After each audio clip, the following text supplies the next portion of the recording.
이어서 여호수아 9장 1절 21절 중심으로 운명을 바꿀 수 있는가라는 제목으로 말씀 전하기로 하는데, 오늘 9장, 10장, 11장 석장을 중심으로 살펴보겠습니다. 이스라엘이 출애굽을 해서 광야에서 40년간 생활을 합니다. 그리고 이제 약속의 땅, 가나안 땅 가까이 와서 요르단강 오른쪽에서 모세를 통해서 신명기를 받습니다. 그리고 드디어 요단강을 건너서 여리고성을 기적적으로 돌기만 했는데 무너지는 체험. 그 옆에 있는 자그마한 성은 아이성, 아이 같은 성이라서 아이성이라고 그러는데, 아이성은 뭐 조금만 가도 안 되겠습니까 하고 조금만 보냈는데 졌어요. 처음에. 진 이유는 여리고성을 공격할 때 아간이라는 사람이 악항한 일을 해가지고 거기에 있는 금은 외투를 숨겨놨어요. 그래서 하나님께서 그 죄 때문에 책임을 물어서 아이성에서 지도록 하나님께서 하셔서 그 죄의 심각성을 이스라엘이 깨닫고 진심으로 회개하고 총력전으로 다시 아이성을 공격해서 뺏었습니다. 그래서 이스라엘이 요단강을 건너서 첫 번째 전쟁은 중부 지역입니다. 중간입니다. 이스라엘이 갈릴리 호수에서부터 밑에 사해, 그 밑에 사막지까지 쭉 연결될 때 대충 한 중간쯤을 공격을 해 들어갑니다. 중간부터 들어가서 여리고성, 그다음에 그 옆에 아이성을 이렇게 공격을 합니다. 오늘 이제 9장 이후에 10장, 11장은 이 소식을 듣고 남쪽에 있던 왕들이 있었습니다. 지금과 달리 한 국가가 아니고 옛날에는 한 도시가 국가였습니다. 그러니까 이 가나안 땅에 왕들만 해도 수십 명이 있었어요. 하나의 국가가 아니고 소도시 중심으로 도시국가였기 때문에 그 왕들이 연합을 해가지고 싸우는 장면이 10장에 나옵니다. 그러니까 남부 연합군들입니다. 그 다음에 이 소식을 들은 북쪽에는 갈릴리 호수 근처에 있는 왕들이 또 연합을 해가지고 싸웁니다. 이렇게 해서 중부 지역의 싸움, 그 다음에 남부 지역의 싸움, 그 다음에 북부 지역과의 싸움, 이 큰 덩어리로 세 싸움이 전개되는 것입니다. 9장, 10장, 11장. 근데 11장 끝부분에 보면 전쟁이 끝났다 그럽니다. 이 큰 전쟁, 7년이나 걸린 전쟁인데 너무 간단하게 적어놨어요. 근데 오늘 9장은 기브온족과의 관계를 적는데 굉장히 길게 적어놨어요. 다른 전쟁들은 그냥 간단하게 적고. 그것은 이유가 있겠죠. 이유가 있겠죠. 그래서 오늘 본문에 보면은 9장, 10장 쭉 보면은 여러분들 유명한 태양도 멈추고 뭐 달아 멈추라 이런 설교를 많이 하지 않습니까?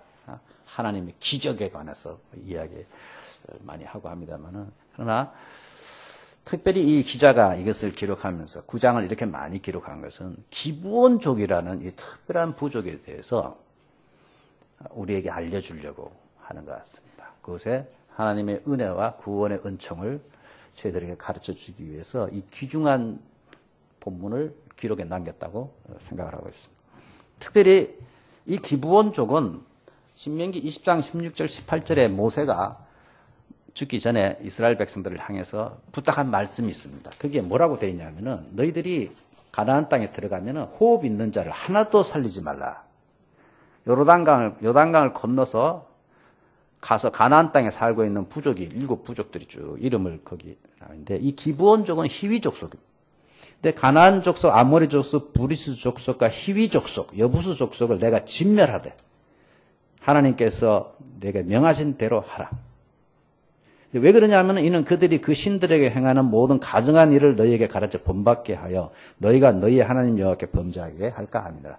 다 안 죽이면은 너희들이 물이 들어가지고 오히려 그 사람들처럼 우상 숭배하고 하나님을 떠날 수 있기 때문에 약속의 땅에 들어가면은 반드시 그 부족들을 다 죽이라 그랬습니다. 이런 것들을 보면은 이제 우리가 그냥 성경을 그냥 읽으면은 하나님이 굉장히 잔인하신 분 같아요. 하나도 남기지 말고. 또 어떤 부분은 어린 나이까지 다 죽이라 그러니까. 아니, 하나님은 죄 없는 사람들을 그렇게 막 죽이는 것을 그렇게 좋아하실까? 꼭 우리가 지금 이슬람 곡국 그럽니까? 이슬람국이 아니습니까? 지금 무차별로 사람 죽이고 하는 것처럼 하나님이 좀 이상하신 분 같이 느껴져요. 성경을 보면. 특별히 구약을 보면은요.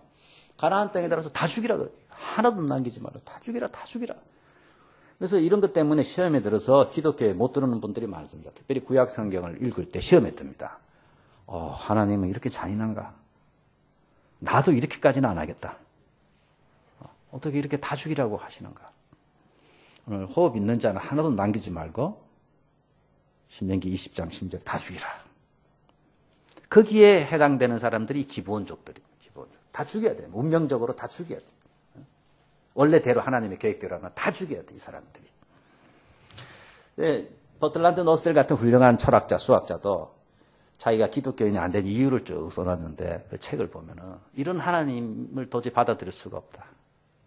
이렇게 잔인하고 인격적이지 못하고 이런 하나님을 어떻게 믿을 수 있는가 해서 못 믿겠다.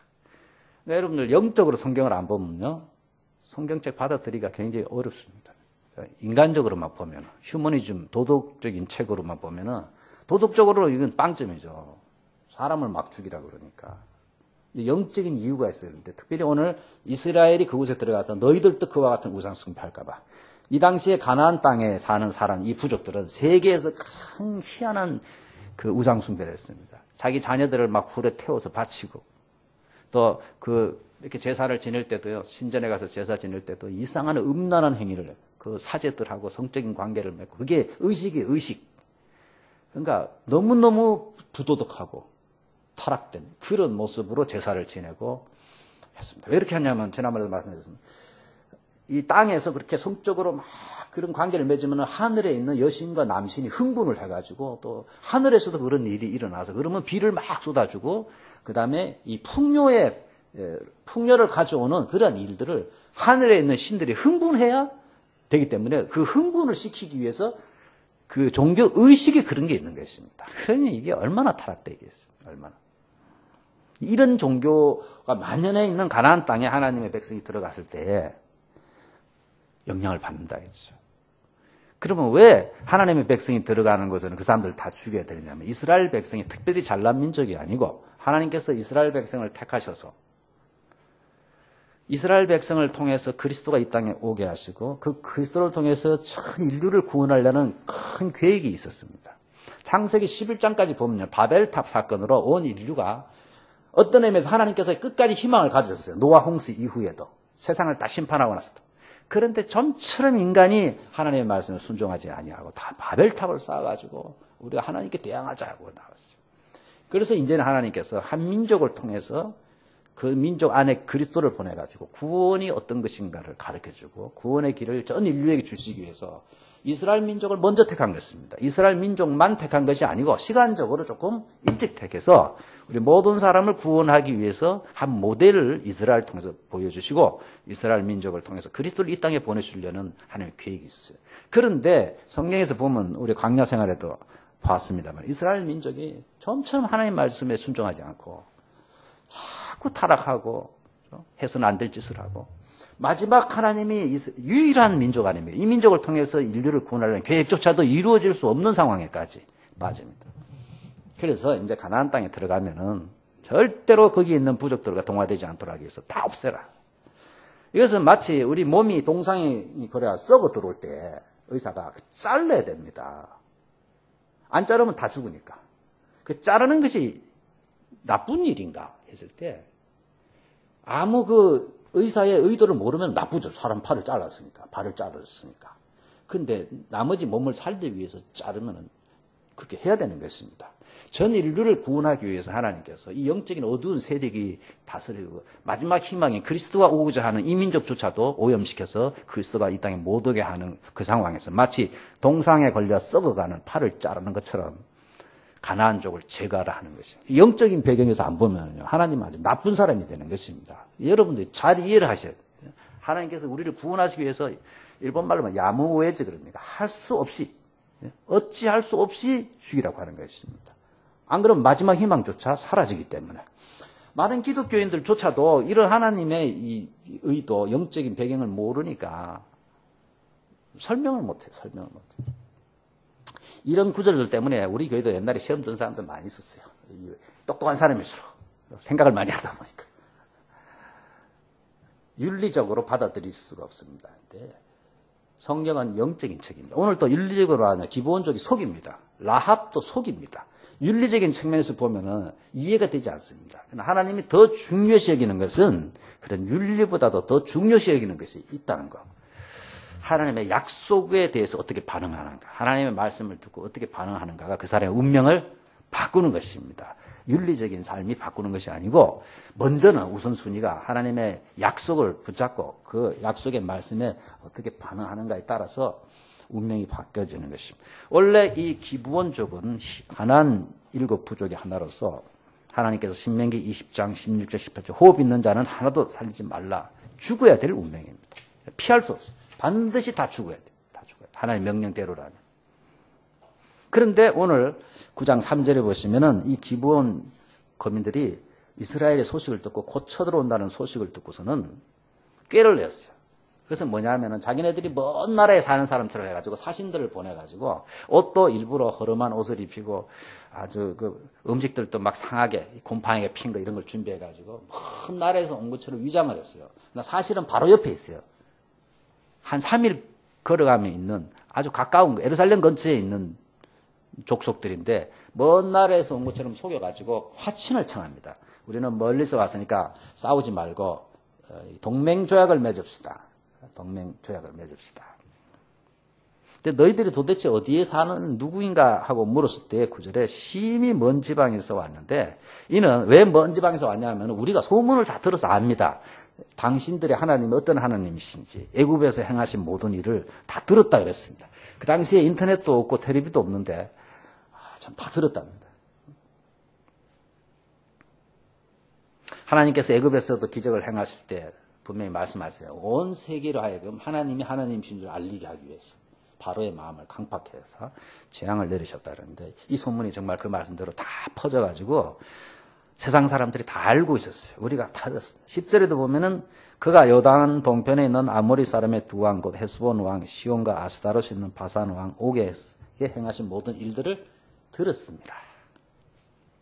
그러니 우리가 이제 다 듣고 보니까 우리가 도저히 당신네들 이길 수 없다. 이 사람들은 겁쟁이가 아닙니다. 10장에 보면 이 기브온족은 싸움을 잘하고 강한 부족이라고 그랬어요. 이 기브온족이 이렇게 화친해서 이스라엘 편에 가물어 해서 나머지 많은 가나안에 있는 왕들이 두려워하고 놀라게 됩니다. 오, 저렇게 강한 부족이 이렇게 쉽게 항복을 하는가에 대해서. 이들이 겁쟁이라서 이렇게 나온 것이 아니고 이들이 현명했기 때문에 그렇습니다. 살아남기 위해서 올바른 판단을 한 것입니다. 어떤 사람들 예수 믿으세요 그러면요, 그거는 저기 약한 사람들, 자기 힘으로 못 사는 사람들, 지지리도 못난 사람들, 돈 없는 사람들, 병든 사람들만 믿는 것이지 나같이 힘 있고 돈도 많고 부러울 것 없는 사람 뭐하러 예수 믿냐 이러면 예수 믿는 것은 약한 사람들이 믿는 줄 알아요. 공부 못하고 뭐 이렇게 돈 못 벌고 병들고 이런 사람이 예수 믿는 걸로 그렇게 많이 생각해요. 나는 예수 믿을 이유가 없다 이렇게 생각합니다. 그래서는 자기가 현명하지 못해서 그런 것입니다. 이 기브온족이 힘이 없어서 그런 것이 아닙니다. 그러나 종합적으로 봤을 때 이 이스라엘 민족은 특별한 민족이고 그들이 믿는 하나님, 특별한 하나님이라는 것을 이 기브온족들은 잘 알았어요. 그래서 우리가 위장을 해서라도 화친을 해야 되겠다. 근데 이 정보를 어디서 들었냐면 어디서 들었는지 모르겠지만 정보를 알고 있었어요. 이들이 믿는 하나님과 율법에 대해서. 그것은 신명기 10장, 20장 10절에서 15절 보시면은 아까 읽은 20장 16절 18절 바로 앞부분인데 모세가 이스라엘 백성들에게 마지막으로 명령한 것 중에 이런 게 있습니다. 내가 어떤 성읍으로 나아가서 치료할 때는 싸움을 할 때 무조건 치지 말고 그 성읍에 먼저 화평을 선언하라. 사이좋게 지냅시다 하고 먼저 말을 하라는 거죠. 항복하라. 그러면 그쪽에서 화평하기로 회답하고 너를 향하여 성문을 열거든 그 모든 주민들에게 내게 조공을 바치고 너를 섬기게 할 것이요. 이렇게 화평을 청해서 받아들이면은 죽이지 말라. 받아들여주라. 그러나 너를 대적하면은 그 안에 남자를 다 쳐 죽이고 오직 여자들과 유아들과 가축들과 성읍 가운데 있는 것을 너희를 탈취물로 삼으라. 그러나 이것은 내게 주신 내게서 멀리 떠난 성읍들에 이같이 행하지만 가까운 데 있는 성읍은 이렇게 하지 말라 그랬어요. 즉 이스라엘에서 약속의 땅에서 멀리 있는 그런 나라들에 대해서는 무조건 공격하지 말라 그랬어요. 하나님께서. 화해를 하자 그러면 하라. 그러나 가나안 내에서는 무조건 죽이라 그랬어요. 그러니까 이것을 이 기본적이 알고 있었어요. 그래서 멀리서 온 것처럼 위장하는 것입니다. 멀리서 온 것처럼. 이 정보를 어떻게 알았는지 모르겠어요. 그죠? 그러니까 하나님의 율법 신명기에서 한 말씀인데 이 입을 통해서 퍼져나갔는데 이 기본적인 지도자들이 현명한 사람들이죠. 잘 연구를 해가지고 어떻게 하면 우리가 살아남을까 했을 때 그냥 화친을 하면 안 되니까 먼 나라에서 온 것처럼 해야 이게 신명기 말씀대로 이스라엘이 나올 줄 알았어요. 그 다음에 한 번 이 평화조약을 맺으면은 하나님의 이름으로 맺으면은 절대로 변경할 수 없다는 것도 알고 있어요, 사람들은. 그래서 거짓말을 해서라도 어찌하든지 하나님의 이름으로 이 화평조약을 맺어야 되겠다 하는 것을 이 기본족들이 알고 있었던 것입니다. 그래서 멀리서 온 것처럼 꾸며가지고 속였습니다. 그랬더니 이스라엘 백성들이 정말 그들 계획대로 속았어요. 근데 오늘 14절에 보시면은 어떻게 할 것을 여호와께 묻지 아니하고 그들과 화친했다. 이것도 하나님의 이 어떤 차원 높은 섭리가 있는 것 같아요. 만약에 여호수아가 하나님께 기도했으면 하나님께서 뭐라 그랬겠어요? 화친을 맺으라 그랬을까요? 화친을 맺으라 안 그랬겠죠. 기도를 안 했어요, 이때. 그냥 자기 판단에. 그래가지고 모르고 화친을 맺었는데 그 기도 안 한 것 안에 또 하나님의 어떤 놀라우신 섭리가 있어요. 이들을 안 죽여도 될 수 있는 어떤 면에서 하나님의 공의를 세우는, 하나님의 오점을 안 당기는 그런 차원 높은 하나님의 섭리가 있는 것 같아요. 그래서 이들과 화친을 맺습니다. 나중에 3일 후에 알았습니다. 속았다는 것을. 그렇지만은 여호와의 이름으로 맹세했기 때문에 이것은 반드시 지켜야 된다고 이스라엘 장로들이 주장을 했습니다. 근데 수백 년 후에 사무엘하 21장에 보시면 사울이라는 이스라엘 왕이 이것들이 우리 가운데 사니 안 되겠다. 기브온족들을 막 죽입니다. 그래서 하나님께서 벌을 내리십니다. 다윗의 시대에 해를 거듭하여 3년 기근이 있으므로 다윗의 시대에 이상하게 기근이 막 오는 것입니다. 다윗이 하나님께 기도를 해봐요. 왜 이렇게 기근이 옵니까 했더니 사울과 피를 흘린 그의 집으로 말미암니다. 그가 기브온 사람을 죽였음이니라. 수백 년 전에 여호수아가 기브온 사람이 조약을 맺었어요. 죽이지 않기로. 그런데 사울이 수백 년 후에 세월이 많이 지났으니까 귀찮으니까 죽였어요. 그 사람들. 그랬더니 하나님께서는 다 기억을 하고 계시다가 그것 때문에 이스라엘에 벌을 내린 것입니다. 이걸 보면은 이 하나님의 이름으로 약속한 것 하나님께서 얼마나 소중히 있는가. 물론 기본족들 가치도 없고 속임수를 썼고 하나님 입장에서 보면 별거 아닌 민족인데 그냥 한 100년만 그렇게 봐주고 하나님께서 잊어버려도 되는데 수백 년이 지난 후에 기억하고 있어요. 하나님께서. 그리고 그걸 안 지킨 것에 대해서 오히려 자기 백성을 벌을 하십니다. 이를 보면 우리가 하나님의 약속을 믿는다는 것을 하나님께서는 얼마나 소중하게 여기고 그 작은 믿음이나마 붙잡고 있는 것에 대해 우리는 잊어버리면 돼. 그래서 제가 오늘날 이제 신앙생활 하면서 이제 왔다 갔다 하는데 행위를 너무 강조할 때 이렇게 안 하면 구원 못 받는다. 이다 보니까 너무 율법주의로 이렇게 가요. 그러다 보니까 그게 너무 율법적이라고 요즘은 또 믿기만 하면 구원 얻는다 해가지고 사람들이 믿기만 하면 된다고 아무렇게나 살아. 이제 행위가 없어. 시계추처럼요. 항상 사람은 극단으로 왔다 갔다 해요. 저쪽으로 완전히 행위 중심으로 갔다가 그 다음에는 또 이쪽으로 완전 믿음만 있으면 된다 갔다가 요즘은 또 믿음만 갖고 되냐 해가지고 제대로 안 살면은 구원 못 받는다 이래가지고 요한계시록 같은 걸 덜먹이면서 이단들을 중심으로요. 또 막 행위 중심으로 또 이렇게 왔다 갔다 그러고 있는 상황입니다만 저는 그러나 아무리 어떤 사람은 그래 보면 저렇게 해서 구원을 받을까 저렇게 개떡같이 믿어가지고 주님 앞에 섰을 때 구원 받을까 이렇게 생각될 때도 있어요. 그러나 말을 굉장히 조심해야 돼요. 하나님의 약속을 붙잡고 있는 사람에게는 이 기브온족들을 보면요. 하나님께서 얼마나 그 약속을 붙잡는 것을 소중히 여기는가를 잘 알 수 있어요. 그래서 신앙에 대해서만큼 저희가 정말 말 조심해야 돼요. 이단들 보면 내가 너무 웃기는 거예요. 이 기브온족이 붙잡고 있었던 이 약속들을 사울은 우습게 여겼는데요. 하나님은 그렇게 안 여긴다. 이 속임수를 썼음에도 불구하고 하나님께서는 주님의 이름으로 약속한 것을 소중해서 이스라엘에 3년 동안 기근을 막 주는 엄청난 벌을 내리신 것을 볼 때에 기본적인 약속을 붙잡은 것이 얼마나 그들에게 큰 축복이었는가 하는 것을 알 수 있습니다. 나중에 발각이 되고 나서는 그러면 너희들이 이스라엘의 종이 되어서 하나님의 집에서 나무를 패며 물 깃는 자가 되어라. 물론 종노릇입니다만 하나님의 집에서 섬기는 자들로 이렇게 해서 서서히 이스라엘로 이렇게 포섭이 되어가는 것을 볼 수 있습니다. 이 기브온족만이 이 가나안 땅에서 죽을 운명에서 벗어난 그러한 부족이 됐습니다. 근데 10장, 11장에 보시면은 10장은 이 소식을 듣고서는 이제 기브온이 이스라엘과 하나가 되었다는 소식을 듣고 그 기브온족 근처 에루살렘과 그 밑에 있는 다섯 왕들들이 10장 3절에 보시면 에루살렘 왕 아도니색을 중심으로 그들이 연합군을 만듭니다. 연합군을 형성해가지고 이 배신한 기브온을 먼저 치러 옵니다. 기브온이 이스라엘에 붙어버렸으니까. 근데 기브온은 이스라엘과 동맹을 맺기 때문에 사람을 보내가지고 이스라엘의 여호수아에게 우리를 도와달라. 지금 다섯 나라가 우리가 밉다고, 배반했다고, 당신들과 하나가 됐다고 우리를 치러 온다. 도와달라. 그러니까 밤새도록 여호수아가 급히 이 부대를 이끌고 도와주러 가서 그들과 싸워서 이기는 장면이 10장에 나옵니다. 10장에 보면은 여러분들 유명한 막 태양아 멈춰라, 달아 멈춰라는 그런 기적 같은 일들이 막 일어나는데 그것은 기브온족을 돕기 위해서 여호수아가 밤새 그 40km 이상 떨어진 곳에 와서 전쟁을 해서 한 사람도 남기지 아니하고 다 죽입니다. 그 10장에 보면 28절, 30절, 33절, 37절, 39절, 40 무려 6번에 걸쳐서 한 사람도 남기지 않고 호흡 있는 사람은 다 죽였다. 10장 28절 한번 보십시오, 여러분들. 한 사람도 남기지 않았으니 이런 말이 계속해서 나옵니다. 그런데 살아남은 부족이 누굽니까?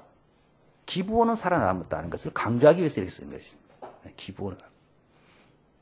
그래서 우리는 이 본문에서 태양을 멈추고 달을 멈춘 여호수아의 그런 무용담을 좋아합니다만 사실은 그것보다도 강조하는 것은 그렇게 해서 철저하게 다 죽였는데 살아남은 사람이 있다. 살아남은 사람.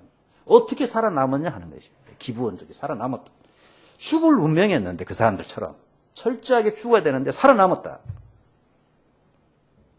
그 다음에 11장에도 이 소식을 들으면 항복을 해야 되는데 연합으로 와가지고 대들다가 다 죽었다. 진멸했다.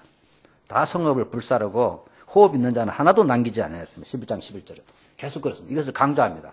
호흡 있는 자는 하나도 남기지 않고 죽였다. 이것이 가나안 전쟁인 것입니다. 그런데 그 와중에 어떻게 살아남았는가, 기브온족은. 무엇이 이들의 운명을 바꿨는가? 여러분들 9장 1절 외우고 있습니다. 9장 1절, 10장 1절, 11장 1절을 보면요. 공통되는 단어가 있는데 뭡니까? 동사. 이 국어 시험 문제 내면 국어 실력 바로 할 수 있죠. 공통되는 9장, 전부 1절입니다. 9장, 10장 1절에 보시면 공통적인 단어가 있는데 뭡니까? 곧 대학을 졸업하는 가장 젊은 은경이. 동사니까. 네.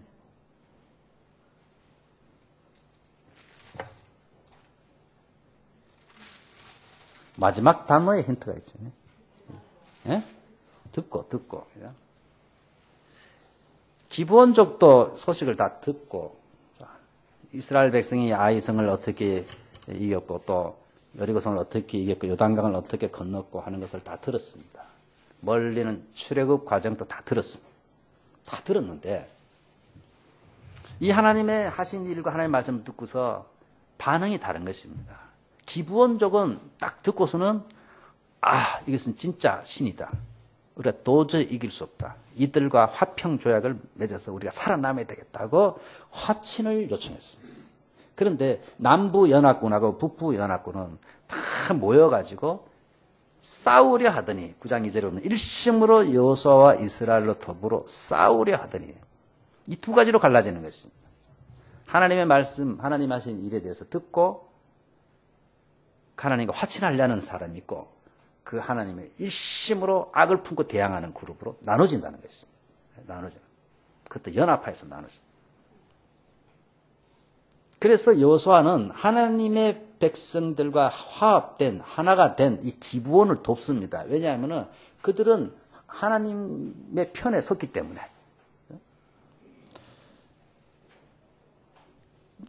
그래서 요한복음 여러분들 15장 18, 19절 예수님께서 하신 말씀 중에 세상이 너희를 미워하면 너희보다 나를 먼저 미워하는 줄을 알라. 너희가 세상에 속하였으면 세상이 자기의 것을 자랑할 것이나 너희는 세상에 속한 자가 아니여 도리어 내가 너희를 세상에 택하여 때문에 세상이 너희를 미워하는도다 하는데 기브온이 이스라엘의 붙음으로 인해서 예루살렘의 미움을 받게 돼요. 우리가 예수님을 믿게 되면요 세상의 미움을 받게 돼 있어요. 미움을 받게 돼 있어요. 사탄이 영적으로 역사하니까 세상에서 미움을 받게 돼 있어요. 여러분이 믿음으로 사는데 아무런 미움을 못 받으면요 뭔가 신앙생활을 적당히 하는 게 틀림없습니다. 제가 대학교 1학년 때 기숙사 생활할 때 우리 4명이 기숙사 생활, 전국에서 온 애들 4명이 기숙사 생활했는데 제가 그때 교회 잘 안 다녔거든. 술도 잘 먹고요. 뭐 종로 상가에 춤추러도 자주 갔고 뭐 술 먹으면 필링 끊어질 때까지 먹었으니까 그때. 그렇게 하니까 우리 친구가 뭐냐면 일요일 날은 교회 가고 그러니까 난 기독교를 굉장히 좀 안 좋게 생각했는데 너 보니까 진짜 나도 교회 다니고 싶다 이러더라고. 너 보니까 교회 다니고 싶다 그래. 그 이유가 교회 다녀도 술 먹고 뭐 담배 피고 뭐 다 할 수 있다 이거지. 다 할 수 있으니까. 그러니까 그렇게 믿으니까 핍박도 없고 어려움도 없죠. 핍박도 없고 어려움도 없고 아무 어려움 없어요. 그래서 사람들이 카톨릭으로 자꾸 가잖아요. 카톨릭은 제사도 지내죠. 신부님들 술, 담배 얼마나 많이 하시는데 자유니까. 자유니까. 세상 살아가면서 어려울 일이 하나도 없어요. 카톨릭 믿으면. 핍박받을 일이 하나도 없다니까. 그래서 한국에 카톨릭은 많이 가는 것입니다. 물론 좋은 이미지가 있습니다만은 솔직히 말해서 프로테스탄트 개신교가 훨씬 좋은 일을 많이 하는데도 단일 조직이 아니기 때문에 그죠? 안 좋은 것만 자꾸 나타나서 사실은 안 보이는 곳에 기독교가 하는 선한 일들이 굉장히 많습니다. 굉장히 많아요. 오른손이 하는 거 왼손이 모르게 하는 게 많이 있습니다.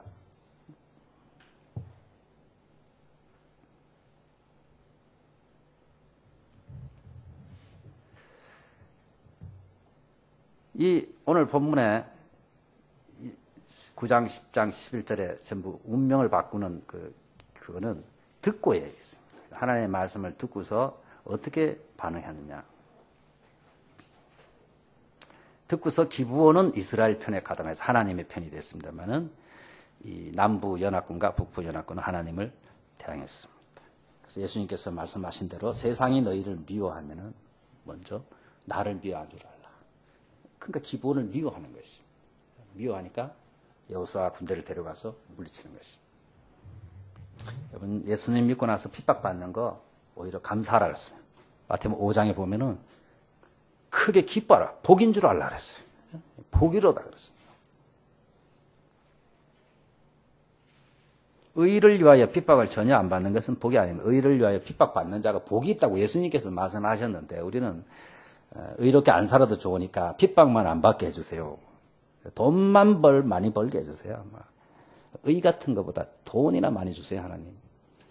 그렇게 생각하는 사람 많지 않습니까? 그러니까 어떤 의미에서 기브온족은 하나님 쪽에 섰다가 지금 잘못하면은 전멸당할 위기에 처했어요. 연합군들이 먼저 기브온을 부수려고 그랬어요. 하나님께서 여호수아를 보내서 이들을 돕습니다. 어느 정도로 돕냐면 태양이 멈추고 달이 멈추게 할 때 철저하게 적을 진멸시키는 이런 일을 해서 아까 말한 대로 6구절이나 한 사람도 남기지 아니하고 하나님께서 다 진멸했는데 이 기브온족은 하나님 편에 숨으로 인해서 살아남았다. 여러분들 이걸 보면은 이 라합과 비슷합니다. 라합도 이 장에 나오는 라합이라는 이 기생도 원래는 죽어야 됩니다. 여리고성과 함께 다 죽을 운명이었어요. 그런데 라합도 보면은 여호수아서 2장 10절에 보면은 라합도 들었다 그랬어요. 너희가 애굽에서 나올 때 여호와께서 너희 앞에서 홍해 물을 마르게 하신 일과 너희가 요단 저쪽에 있는 아모리 사람이 두 왕 시온과 옥에게 행한 일, 그들을 전멸시킨 일을 우리가 들었습니다. 그래서 생명을 걸고 정탐꾼들을 숨겨주는 것입니다. 어떤 의미에서 자기 나라를 배반하고 정탐꾼들을 숨겨줍니다. 그게 뭡니까? 이유가 듣고서 하나님이 하신 일을 듣고서 이 하나님은 정말 참신이다. 도저히 이 하나님과 이 백성 이길 수가 없다는 것을 알고 화평을 청했습니다. 그리고 약속하라고 약속. 반드시 그죠. 약속을 요구합니다. 약속. 신앙은요, 약속입니다. 약속을 믿는 것입니다. 하나님이 계심을 믿는 것이 아니고 하나님이 우리에게 주신 약속을 믿는 것입니다. 약속. 여러분, 저를 믿는다 했을 때 뭘 믿습니까? 저의 약속을 믿는 거예요. 약속. 제가 점심 사주겠다고 말도 안 했는데 점심 사오세요. 그러면 사줍니까? 내가 점심 반드시 사주겠습니다 하면은 어저께 분명히 말씀하시지 않아요. 녹음까지 해놨습니다. 이러면 꼼짝 못하죠. 그래서 저희가 하나님의 약속의 말씀이 그렇게 중요한 것입니다. 그래서 라합도 약속을 받고 이 정탐꾼을 숨겨줘가지고 원래는 라합은 이방 여인이고 또 거기다가 기생 매춘부였습니다. 그럼에도 불구하고 구원을 받고 예수님의 족보에 들어가고 이스라엘 민족으로 동화가 됩니다. 그것처럼 기브온족도 원래는 진멸받아야 될 운명이었는데 그들이 하나님과의 화친을 요청함으로 인해서 방법은 속임수였지만 성경은 그 속임수에 대해서 그렇게 강조를 안 하고 있어요. 하나님과 화친했다는 것을 가르치는 거예요. 화친하기 위해서 그들이 이런 일을 한 결과 가나안 모든 부족이 전멸할 때에 라합과 기브온족은 그들의 운명이 바뀌어서 생명을 얻게 되는 이러한 것을 알 수 있습니다. 우리가 신약에 보시면 로마서 10장 17절에 중요한 말씀이 있는데 우리의 믿음이 어디에서 생기는가? 믿음은 들음에서 난다 그랬습니다. 믿음은 들음에서 나는 것입니다. 기브온과 라합은 이 하나님이 하신 일을 듣고서 믿음이 생겼습니다. 그래서 전적으로 의지했습니다. 붙잡았습니다. 그러나 남부군과 북부군은 아마 아이성을 처음에 공격해서 승리하지 못한 것 때문에 자신감을 얻었는지 듣고도 오히려 화친을 청하보다는 부수려고 대항을 하려고 이렇게 하나님을 맞서는 그러한 반응을 보였습니다. 믿음은 들음에서 나고 들음은 그리스도의 말씀으로 말미암았느니라 그랬습니다. 우리는 지금 이런 성경이라는 책을 갖고 있습니다. 그 다음에 예수님이 직접 2000년 전에 이 땅에 오셨습니다. 이스라엘에 꼭 가보시기 바라겠습니다. 이스라엘에 가보면은 성경에 있는 내용이 다 있습니다. 지명이 다 있습니다. 지금 가보면요 우리는 고향에 온 것 같아요. 나사렛도 있죠, 예루살렘도 있죠. 그 성경에 있는 게 다 거의 다 있습니다. 그리고 참 감사한 게 우리나라 사람이 이스라엘에서 안 살았으면 저는 감사해요. 왜냐하면 우리나라 사람이 살았으면요 거기 아파트 다 지어놨을 거예요. 근데 갈릴리 호수 주변에요 그대로 있어요. 산이. 옛날 2000년 전 모습이 거의 그대로 남아있어요. 진짜 우리나라 사람 살았으면 고층 아파트 지어가지고 아무것도 안 볼 거예요. 지금 거기에 그대로 다 있어요. 그냥 예수님 당시의 모습이 거의 비슷해요. 그리고 제가 그 호수에서 배를 타고 한가운데 왔더니 저보러 설교를 하라 그래가지고요. 그 우리 간 팀 중에 한 30명 간 목사님들. 제가 갈릴리 호수 한가운데 배 위에서 설교했어요. 실감이 나더라고. 예수님이 그 걸어오신 그쯤에 가가지고요. 다 있어요. 성경에 있는 내용들이 다 보여주셨단 말이다. 또 성경도 주시고. 예수님이 실제로 이 땅에 오셨고. 예수님이 계셨다는 것은 하나님이 믿든 안 믿든 예수님이라는 사람이 살았던 건 아무도 부인하지 못해요. 여러분들 예수님 그러니까 굉장히 오래되신 분 그런데 석가모니 또 누굽니까? 소크라테스 또 누구예요? 공자는요 예수님 오시기 500년 전에 살았어요. 더 오래됐어요. 예수님보다. 그 사람들 부인하는 사람 없잖아요. 예수님도 예수 안 믿는 사람도 예수라는 사람은 부인하지 않아요. 부인하지 않아요. 와서 다 보여주시고 들려주시고 이제 다 들었어요. 아무도 핑계할 수 없다 그랬어요. 아무도 핑계. 왜 예수님께서 십자가에서 산속에 아무도 안 보이는 데 가서 살짝 죽으시면 되는데 그렇게 예루살렘 성에 모든 사람이 보는 가운데 창피당하면서 죽으셨는가? 그는 역사 가운데 하나님이 내가 세상을 이렇게 사랑했노라를 확실히 보여주기 위해서 변명하지 못하도록 하기 위해서 다 보이는 앞에서 저 바다 속에서 그렇게 돌아가셔도 되고 저 산 속에 아무도 없는데 돌아가셔도 되지만은 온 세상 사람들이 보나되 핑계치 못하게 해서 역사 가운데 오셔가지고 우리를 위해 돌아가시는 것을 분명히 보여주시고 또 성경책을 남겨주시고 성령께서 오늘날 이것을 읽을 때 감동을 주셔서 믿을 수 있도록 해주셨어요. 그런데 오늘날 또 하나님과 화친을 청하지 않아요.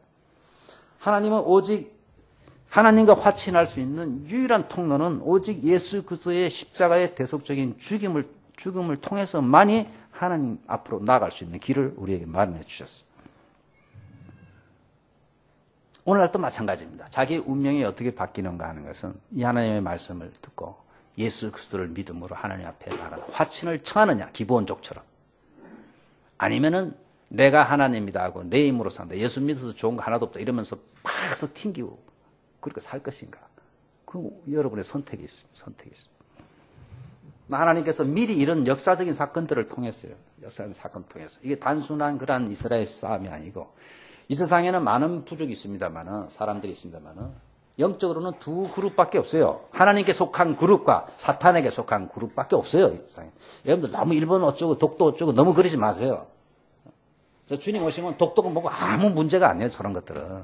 중요한 것은 하나님의 백성과 사탄의 백성이 나눠져 있다. 이 세상은. 이 세상 그렇게 나눠져 있습니다. 여러분들. 하나님과 화친하지 아니하면은 멸망받을 수밖에 없다. 인류는 멸망받을 수 없다. 그것을 이런 성경을 통해서 계속해서 우리에게 가르쳐주고 있습니다. 성경에는 자기 운명을 바꾼 사람들이 많습니다. 라합도 그렇고 오늘 기브온족도 그렇고 신약에도 보면 바디메오라는 소경은 마가복음 10장에 예수님이 지나갈 때 소리 질러서 나를 불쌍히 여기소서 해서 뭘 원하느냐 했을 때에 내가 보기를 원합니다. 그래서 예수님께서 내 믿음이 너를 구원하였다. 이 평생 소경으로 지낼 이 바디메오가 소리 사람들이 시끄럽다 그랬어요. 그럼에도 불구하고 예수님께 나아갔을 때 그의 운명이 바뀌었습니다. 누가복음 17장 12절 이하에도 보시면은요. 문둥병자 10명이 사람들 있는 가까이 못 가니까 멀리서 예수님이 지나가는 모습을 보고 소리를 지릅니다. 소리를 지르는 선생님이여 우리를 불쌍히 여기소서 소리를 질러. 그 제사장에게 몸을 보이랬을 때 그들이 문둥병이 낫는 기적을 그들이 체험합니다. 누가복음 18장 1절에 8절에 보면 항상 기도하고 낭망치 말아야 될 비유를 드시면서 그 과부 이야기가 나오지 않습니까? 유명한 불의한 재판관에 과부는 무시합니다. 돈도 없고 힘도 없으니까 좀 재판 할 때 좀 사정을 해도 안 들어주는 것입니다.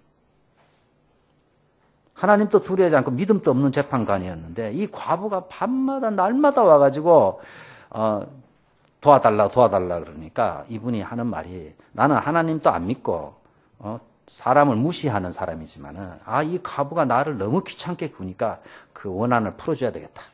그렇지 않으면 내가 미치겠다. 시도 때도 없이 찾아와서 도와달라 그러니까. 자기는 하나님도 안 믿고 사람도 완전히 무시하지만은 너무너무 귀찮아서라도 들어줘야 되겠다. 하물며 하나님께서 하나님의 자녀가 하나님께 기도하는 거 안 들어주겠냐. 이렇게까지 예수님이 말씀했어요. 이 여자는 결국은 자기 운명이 바뀌는 체험을 하게 되는 것이죠. 우리가 많은 경우에 한두 번 기도하고는요, 기도해봐도 별거 없더라. 그러고 저희가 포기합니다.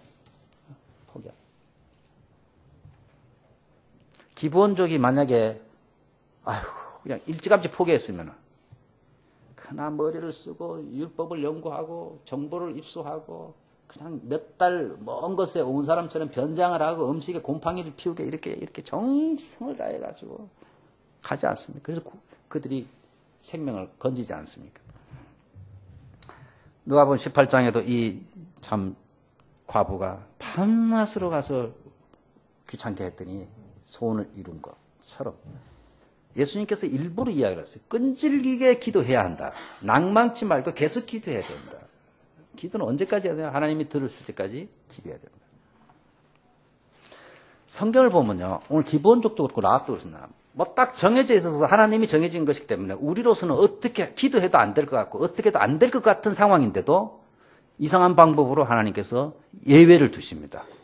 우리는 이스라엘 백성만 구원받는 것 같은데 구약성경이 절대 그러지 않습니다. 항상 예외를 두십니다. 장차 이방인을 구원할 것을 보여주시기 위해서 그런지 모르지만 이 기본적인 이 구원받지 않습니까? 라합이 구원받습니다. 뭐 하나님이 오늘 우리가 신앙생활 잘못합니다. 장로교 교회들은 하나님이 이렇게 예정을 다 해놨기 때문에 우리가 기도 한들 되겠냐? 또 우리가 전도 한들 하나님이 안 택했으면 전도해도 헛수고다. 이런 생각이 많아가지고요. 전도도 잘 안 합니다. 하나님이 다 알아서 하시겠지만. 기도도 좀 하다가 하나님 뜻이 아니면 내가 뭐 기도 한들 들어주겠나. 이런 생각이 많아요. 그러니까 죽이 살기로 기도 안 한다면 죽이 살기로 기도. 그러나 성경을 보면요. 마치 하나님은 이렇게 정해놨다가도 딱 정해놨다가도 이렇게 돌려 그걸 변경시키는 것을 많이 볼 수 있어요. 그 놀란 하나님의 그 섭리를 우리는 잘 이해를 못해. 그러나 우리가 할 수 있는 건 뭐냐면 계속 하나님께 구하고 하면 하나님은 그 계획조차도 변경시키는 이런 일들이 일어나고 있다는 성경 가운데도 있고 소위 운명이라고 말하는 것들이 바뀌어지더라 하는 것이 성경에 있습니다. 성경에.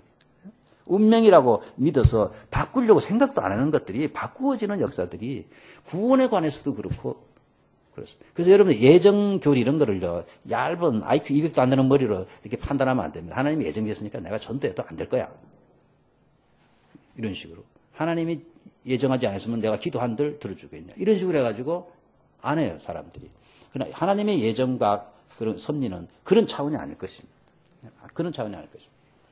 하나님의 예정과 정해진 것을 이루어 가는데 여러 과정도 소중히 여기고. 그렇죠? 그런 가운데 우리가 생각지 못하는 그러한 이런 운명적인 것들도 하나님께서 인간의 실수를 통해서 여호수아가 기도하지 아니함으로 인해서 여러 가지 과정을 통해서 하나님께서 그런 특별한 섭리로 이루어 가시는 것을 볼 때에 어떤 의미에서 굉장히 열려있다. 우리 앞에 미래는. 딱 닫혀있는 것이고 운명적으로 닫혀있는 것이 아니고 굉장히 열려있다는 것을 우리가 믿어야 될 줄 믿습니다. 그래서 9장에 이렇게 길게 이 기본적으로 다루고 있는 것 같습니다. 그래서 이 중요한 전쟁 이야기 다 조그만하게 간단하게 쓰고요. 이 기본적이 어떻게 구원받은가에 대해서 이것은 우리의 구원과도 관계되고 하나님과 확신해야 된다는 것을 가르쳐주는 중요한 이 구속사적인 이유가 있기 때문에 이 기본적에 관해서 라합에 관해서 성경은 그 중요한 전쟁 가운데 이 부분들을 강조를 하고 있는 것입니다. 여러분들 운명이라고 포기하지 마시고요. 오늘 시간에서 못 보면 닉 부이치치 유튜브에서 보세요. 지난번에 한번 봤죠. 팔다리 없는 이 사람도 호주 출신 미국인인데 팔도 없고 다리도 없고 여기 조금 뭐 팔 조금 나와 있습니까? 처음에 징그럽다고 정말 보니까요. 몸뚱아리만 붙어 있는 사람이에요. 근데 이렇게 자세히 보니까 못하는 게 없어, 이 사람이. 드럼도 치고, 뭐. 그래서 지금 전 세계 다니면서 특별히 그 젊은 사춘기에 있는 중고등 학생들이 얼마나 잘못 나가기 쉽습니까? 자포자기하고. 나는 뭐 재주도 없어, 능력도 없어, 공부도 못해. 막 자살을 생각하고 있는 사람들 앞에 가지고 강연을 하는데 눈물을 주룩주룩 흘리다고. 저 사람이 거기다 춤도 추고, 드럼도 치고, 예수님을 전하는 거야, 이 사람이. 우리는 팔다리가 멀쩡한데도 산이 중리 이루고 있는데 그 사람은 아주 용기 있게 힘있게 삽니다. 그래서 그 사람의 믿음에 반해가지고 얼마 전에 일본 아가씨가 결혼했어요. 그 사람하고. 근데 더 놀라운 것은 거기에 아기가 탄생했어. 그래서 아기를 못 보니까 어떻게 합니까? 천으로 둥둥 감아가지고 애하고 손이 없으니까 애하고 자기하고를 이렇게 천으로 감아가지고 아기를 봐요. 그래도 너무 좋아하는 거예요. 너무 좋아. 그 사람이 하나님 믿었다고 해서 팔다리가 나온 건 아닙니다. 팔다리가 나온 건 아닌데 운명이 바뀌었어요. 팔다리는 그대로인데 운명이 바뀌었어요. 왜 그렇습니까? 사람이 생각이 바뀌고 가치관이 바뀌고 인생관이 바뀌니까. 그것을 부정적으로 운명적으로 받아들여서 인생을 부정적으로 살지 않으니까. 이 가운데 이것을 통해서 하나님께서 나에게 하시고자 하는 일이 있구나 하는 것을 그가 믿음으로 받아들이니까요. 생각이 달라지니까 벌써 사는 게 달라져요. 생각이 바뀌어야 돼. 가치관이 바뀌기. 그렇지 않은 삶은요. 돈 많이 벌었다. 하나님 믿어서 그게 아니고 몸이 다리가 나왔다. 그 사람이 간증하려고 하면서 내가 기도했더니 손발이 나왔다. 이 간증보다 우리에게 더 감동을 주는 거예요. 손발은 그대로인데 하나님께서 내 속에 역사하셔가지고 내 인생이 이렇게 바뀌었어. 거기에 감동이 있는 것입니다. 거기에 굴하지 않고 크게 기쁘게 살아가는 모습이 감동을 줘요. 여러분들 꼭 유튜브 그 스마트폰에 다 나오지 않습니까? 닉 부이치치 쳐보세요. 막 드럼도 치고 막 간증을 하고 그 사람 보면요 핑계할 수 없습니다. 저희들은 그런 증인들이 이 세상에 수두룩합니다. 하나님의 말씀을 듣고 운명을 바꾼 사람들이 수두룩하다. 한번 기도하겠습니다. 살아계신 하나님 아버지, 참 저희들의 여러 가지 상황에 대해서 원망 불평하고 뭐 나는 할 수 없다, 운명적으로 부정적으로 수동적으로 인생을 살아가는 사람들이 많이 있습니다. 아버지 하나님, 이 기브온족처럼 라합처럼 저희 하나님 말씀을 붙잡고 하나님과 화친하며 주의 약속의 말씀을 붙잡고 주님께로 나아가 운명을 바꾸는 기적을 저희들이 체험할 수 있도록 주여 도와주옵소서. 포기하지 않도록 주여 도와주옵소서. 저희들에게 믿음의 힘을 덧입혀 주시옵소서. 하나님의 능력과 기적을 체험케 하소서. 우리의 생각이 바꾸어지게 하여 주시옵소서. 우리 주 예수 그리스도의 이름으로 기도합니다.